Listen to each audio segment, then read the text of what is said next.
Pangdikit ng sirang LCD, ang GSE T7000. Heat resistant, kaya hindi natutunaw o natatanggal agad kahit uminit ang device. Elastic ang pandikit, kaya sumasabay sa paggalaw, init o vibration ng pinagdikitan ninyo. May long shelf life, kaya mas makakatipid ka ng pera kasi hindi mo na kailangan bumili pa ng panibago kapag nangangailangan ka na ulit ng T7000.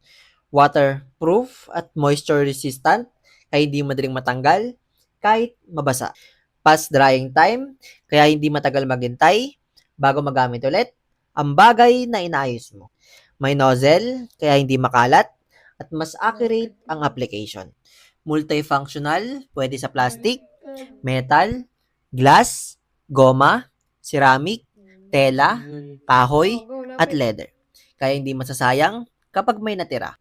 Mabibili nyo to sa Yellow Basket sa TikTok videos ko.